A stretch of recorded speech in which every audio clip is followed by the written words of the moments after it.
Bonjour, je me présente. Je suis François Daoust, chercheur au Centre d'analyse de texte par ordinateur de l'UQAM et chercheur à la chaire associée de philosophie de l'UNESCO, à l'UQAM. Je vais vous présenter Satocalibrage, un outil d'analyse de la lisibilité et d'aide à la rédaction. Alors, je vais partir le... Voilà. Satocalibrage est un projet de recherche-action qu'on a mené avec le ministère de l'Éducation du Québec dans les années 1990. Ce projet a mené à la réalisation d'un logiciel d'aide à la rédaction utilisant un indice de lisibilité basé sur l'analyse d'un corpus de texte donné à lire aux élèves du primaire et du secondaire. Et au moment où je vous parle, une nouvelle interface web en accès libre vient d'être réalisée avec le groupe rédigé de l'Université Laval. Alors, on va vous donner les adresses à la fin de cette présentation. Alors, on conviendra que la lecture est au cœur des apprentissages fondamentaux de l'école. Les cours de français langue première sont, pour ainsi dire, l'épine dorsale de l'apprentissage de la lecture. Dans sa formulation générale, une recherche-action vise à acquérir des connaissances scientifiques tout en menant des actions concrètes et transformatrices sur le terrain avec les gens du milieu. Alors, Lise Ouellette, que je vais citer librement, qui est donc la responsable de l'évaluation du français au primaire à cette époque, et qui a été membre de cette recherche, expliquait un peu donc les besoins ressentis par le ministère concernant l'évaluation des textes en apprentissage du français. Tout ça avec l'idée d'aider à combler ces besoins en utilisant les méthodes d'analyse de texte assistées par ordinateur, d'où mon intervention. Alors, elle distingue trois moments d'intervention possibles. Alors, ce qu'elle appelle la planification, c'est-à-dire le moment où l'enseignant, l'enseignante choisit un texte pour son travail en classe ou un exercice à la maison. Et l'enseignante est bien sûr intéressée à connaître les défis que représente le texte et voir s'il est adapté à son groupe. Deuxième moment, ou enfin, autre moment, c'est celui de l'évaluation, qui concerne davantage donc le ministère lui-même, en particulier pour les examens ministériels. Alors, dans ce cas-là, le choix des textes est assez critique car d'une année à l'autre, les textes sont nouveaux et on veut ajuster la tâche et les questions à poser en fonction de la difficulté du texte pour arriver à une mesure qui soit comparable d'une année à l'autre, puisque en plus d'évaluer l'élève, on se trouve à évaluer la cohorte elle-même, donc je dirais l'efficacité du système d'enseignement. Et il y a le moment de la rédaction. Donc, pour ce qui est des textes, par exemple, d'évaluation ministérielle, c'est une commande. Le ministère demande à quelqu'un de rédiger un texte. Et puis, il y a tout le matériel scolaire. Donc, les éditeurs de matériel scolaire veulent rédiger des textes qui soient ni trop faciles ni trop difficiles, ou qui, dans un cas spécifique, présentent des difficultés particulières, des défis particuliers, je veux dire, pour répondre à des objectifs d'apprentissage. Donc, voilà.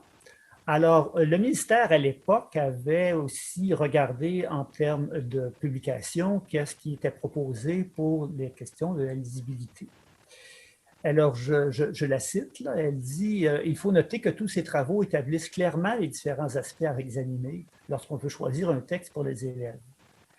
Aucun d'entre eux ne fournit de balises pour déterminer dans quelle classe un texte devrait être utilisé. En outre, les grilles proposées doivent être remplies à la main, c'est-à-dire qu'il y a beaucoup d'éléments qualitatifs. Et donc, c'est un petit peu la limite de ce qui était accessible à l'époque.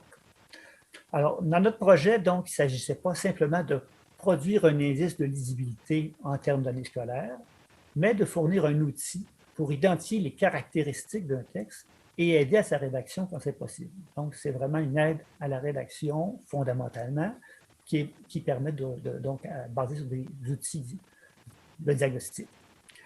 C'était aussi logique de s'intéresser d'abord, dans notre analyse, aux textes qui sont fournis aux élèves en lecture, les textes réels d'un système d'éducation qui utilise ces textes-là, sous l'hypothèse que le système scolaire devrait donner à lire des textes dont la difficulté augmente avec le niveau scolaire. Je dirais que c'est notre hypothèse théorique sur laquelle on fonde la méthodologie, c'est-à-dire regardons les textes d'une année scolaire à l'autre et on devrait avoir un indice sur une difficulté grandissante des textes et donc pouvoir établir l'indice désiré. Alors, comme c'est une recherche-action, on ne s'étonnera pas que c'est une équipe mixte qui a dirigé et qui a mené l'ensemble de la recherche. D'abord, une équipe de coordination, on pourrait dire le comité scientifique, dont je faisais partie comme chercheur de l'UQAM. Léo Laroche, qui est statisticien, qui était à la direction de la recherche du ministère de l'Éducation du Québec, et les Ouellette, dont on a parlé, la responsable de l'évaluation du français au primaire. Vous comprendrez que nous sommes tous les trois à la retraite, mais j'ai croisé Léo, qui était toujours quand même intéressé, et je continue à m'y intéresser même à la recherche. On avait un groupe d'usagers composé de conseillers et de conseillères pédagogiques en français au primaire et au secondaire, des responsables d'élaboration d'épreuves au ministère de l'Éducation et à BIM, Banque d'instruments de mesure, qui est associée, enfin je ne sais pas si les structures ont changé depuis, là, à la société GRIX, qui est une société de services formée par les commissions scolaires. Et on avait quelques personnes du milieu collégial et universitaire. Et on avait aussi un groupe d'enseignants triés sur le volet d'expérience, qui enseignaient en 6e année, parce qu'on avait à leur demander d'évaluer les mots pour savoir s'ils étaient connus de leurs élèves. On y reviendra, ça fait partie donc de l'indice au calibrage. Donc, l'étape de départ a été de constituer ce corpus de la première année du primaire à la dernière année du secondaire, donc 11 ans. On avait 400 textes au primaire et 279 au secondaire. Donc, plus de textes au primaire, il faut dire que les textes des premières années sont très courts.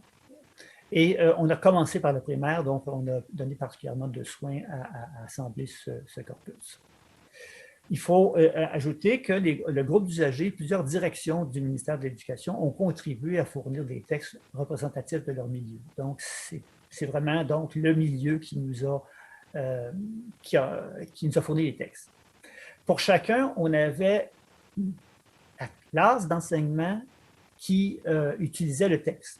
Donc, ce texte était utilisé en telle année, et aussi sa provenance en termes de commission scolaire, ce qui permettait d'en évaluer la représentativité en termes de milieu géographique et de milieu social. Donc, ville, campagne, milieu plus aisé, moins aisé, pour avoir un tableau qui soit pan-québécois.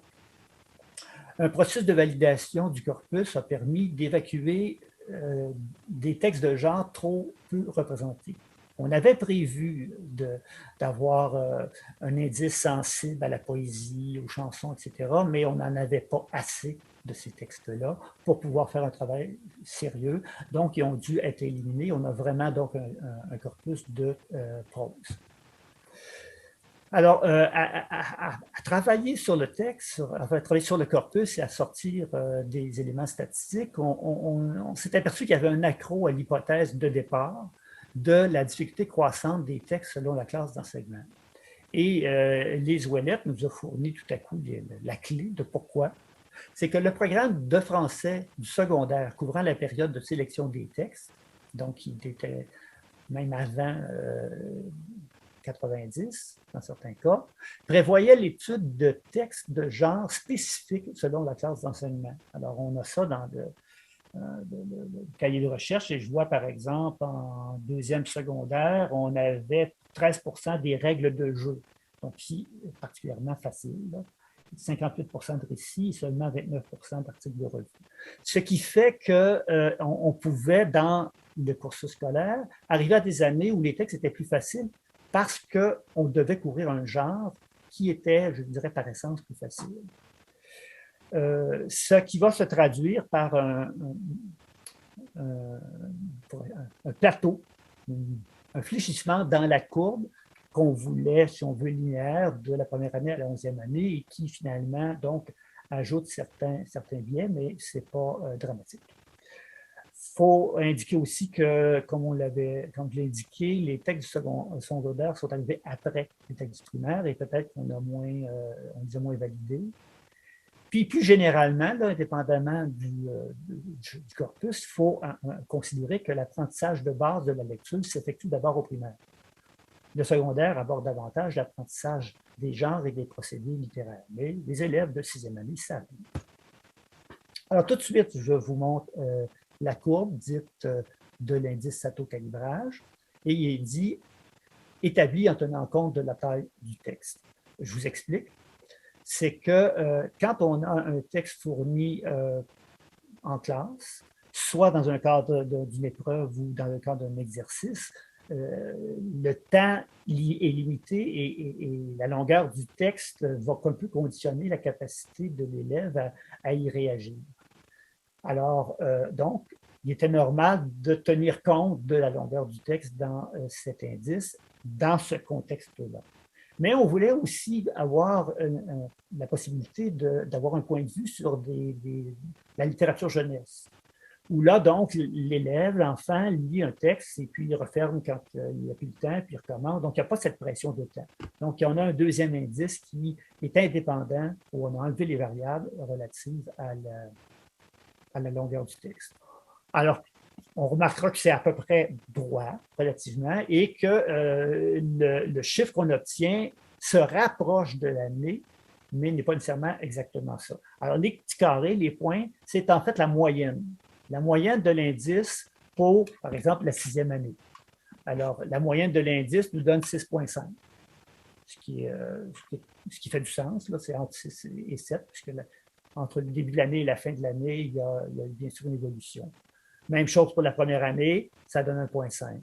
Mais, notamment dans le fléchissement, là, on va voir que 7e et 8e donnent à peu près la même chose. Là. Alors, donc, la comparaison, quand on obtient un résultat, la comparaison avec la courbe, où ça se situe dans la courbe, est un élément important. Ce qu'il faut comprendre, et ça, on insiste régulièrement là-dessus, l'indice est un indice non normatif. D'aucune façon, il a été question de dire qu'il faut que les enfants de 4e année aient des textes qui codent 4. Parce qu'il y a une grande variance, une grande variété de textes. Là on travaille sur la moyenne. Là. Et donc, je dirais, il faut comprendre l'indice dans son sens premier. La petite phrase du Larousse, signe qui met la trace de quelque chose, qui nous pisse vers quelque chose. Donc, l'indice est d'abord un outil de navigation pour découvrir le texte, pour l'explorer. Et on va voir, le rapport qualitatif paramétrable fait ça. Il va servir de l'indice pour nous dire, ah, il y a tel ingrédient qui semble avoir des particularités. Allons voir. Aussi, au final, on a choisi une méthode statistique qui favorise le mieux la navigation sur le texte et son lexique. Alors, on a utilisé ce qu'on appelle la régression multiple, c'est-à-dire que c'est en fait un ensemble de facteurs. C'est un polynôme. Donc, on a une constante, on a un poids qui est la valeur de la variable, ce qu'on a observé, et une pondération. Et on fait la somme de tout ça. Si c'est des facteurs négatifs, ça facilite. Si c'est des facteurs positifs, ça complexifie. Donc, à partir de là, on sait exactement, quand on obtient une valeur, de quoi elle est composée, quand on obtient une valeur de l'indice, et on peut retourner à chacune des composantes.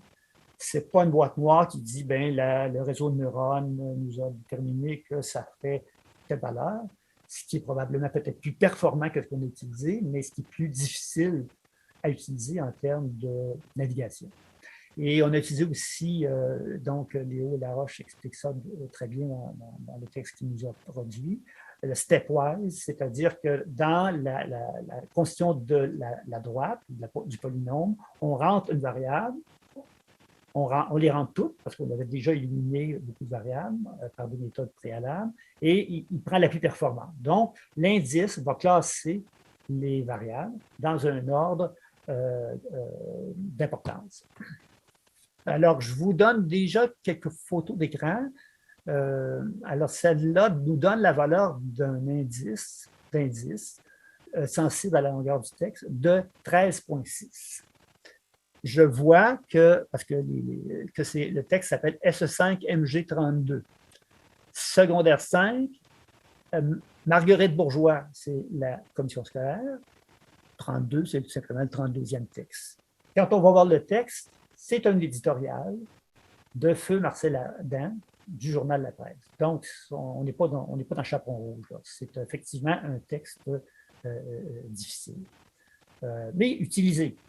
C'est utilisé et sans doute à bon escient parce que ça dépend quelle était la tâche. Alors, une autre photo d'écran où là, on voit l'indice, mais décliné selon ses ingrédients. Alors, donc, le premier ingrédient, la première variable, la plus importante, c'est le pourcentage de phrases de plus de 30 mots. 45 45 des phrases de ce texte ont plus de 30 mots et ponctuation. Avec un poids de 0,54, ça nous fait 2,43. Donc, dans le 13, là, 2,43, c'est la partie qui concerne la part des phrases de plus de 30 mots.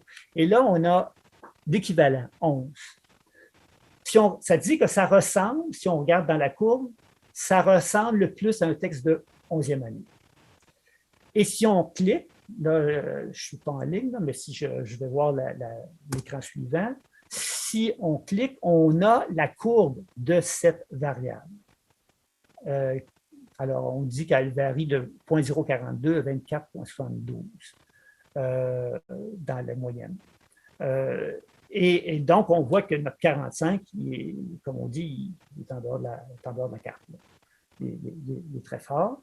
Donc, il n'y a pas vraiment d'ambiguïté sur son interprétation, mais on voit que s'il était en 15 et 20, là, on pourrait relativiser parce que, dans le fond, les phrases sont plus courtes en 9e année qu'elles sont en 8e année.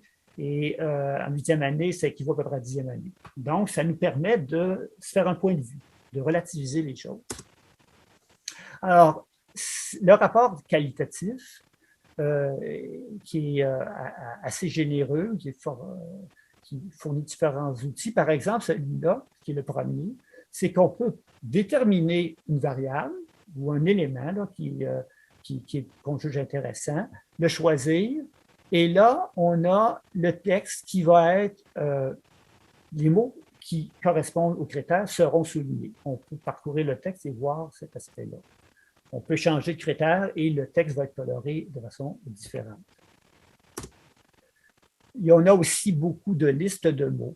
Par exemple, ici, la liste des mots dits inconnus, c'est-à-dire non reconnus positivement comme étant connus.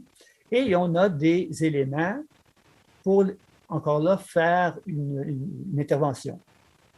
Si on veut savoir dans quel contexte le mot allègrement est utilisé, bien, on clique sur contexte, CTX, et là, on va avoir une petite fenêtre qui va s'ouvrir et qui va dire à tous les endroits où il est utilisé, le contexte court, et si on en veut plus, on clique sur plus et on a une page complète. Parce qu'effectivement, il y a des situations où est-ce que c'est que le mot est expliqué. S'il est expliqué, il n'est plus inconnu, on l'enseigne.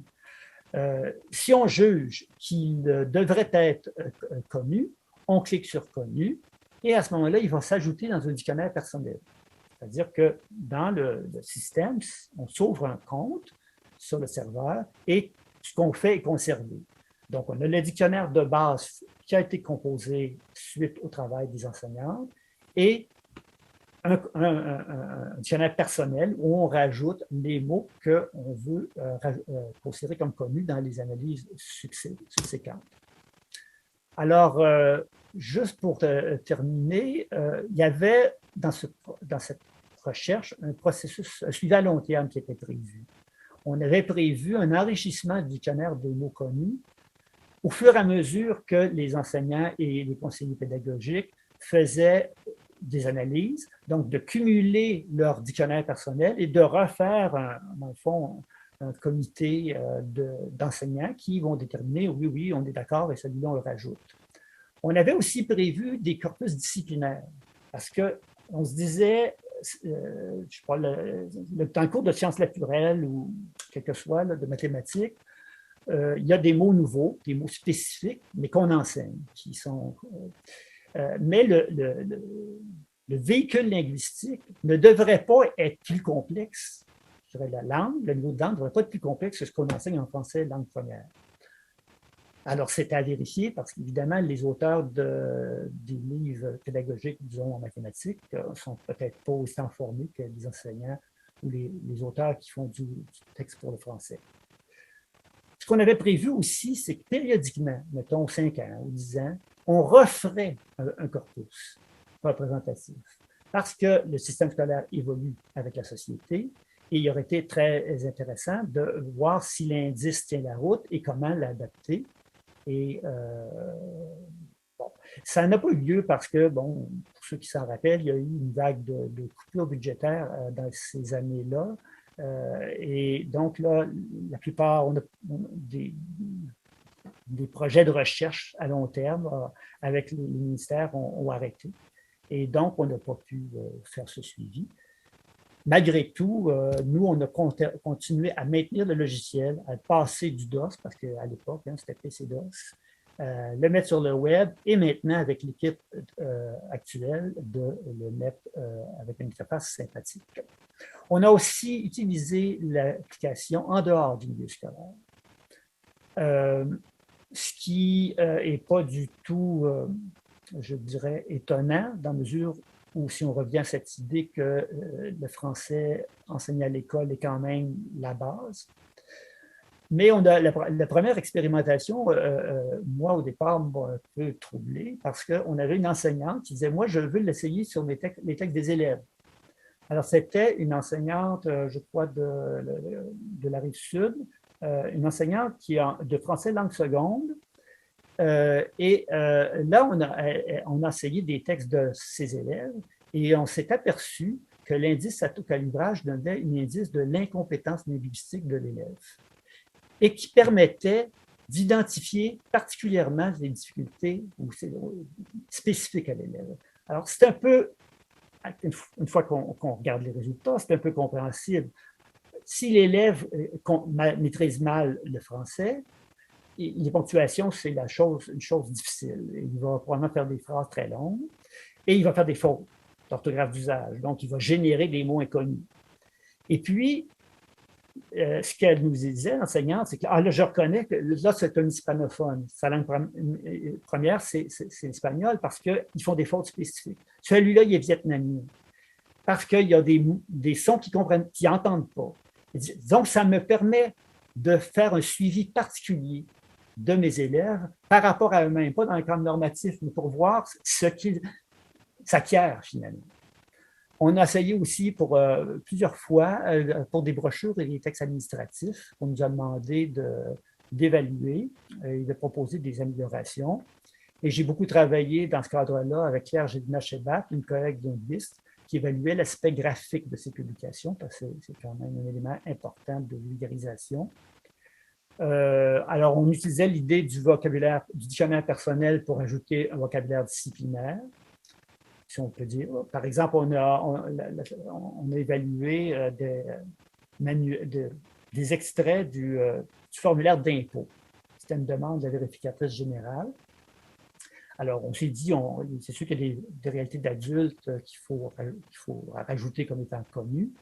Mais ce qui apparaît dans ce cas-là et dans la plupart des cas de ces textes-là, c'est la complexité des phrases. C'est pas tant le vocabulaire, le problème, que des phrases. Alors, on a trouvé des phrases qui même pour nous, qu'on a fait tester par des linguistes et qui n'arrivaient pas à peu près à les analyser. Donc, on voit que l'outil est utile, même s'il était conçu pour le milieu scolaire, il est tout à fait utilisable en dehors du milieu scolaire. Alors, je termine là-dessus. Donc, c'est disponible en ligne, on peut l'essayer. Et je donne l'adresse d'une nouvelle interface, donc en citant ici les 4 personnes qui nous ont particulièrement aidés à le produire avec Isabelle Claire et moi-même. Et il y a un onglet documentation quand on se rend sur l'interface. Et dans la documentation, cet onglet, on trouve des publications qu'on peut télécharger et aussi une vidéo où le texte dont je vous ai parlé est analysé en détail, donc qui peut vous permettre de voir ce qu'il y en est plus précisément. Et puis, vous pouvez vous ouvrir un compte puis envoyer vos textes. Alors, je vous remercie.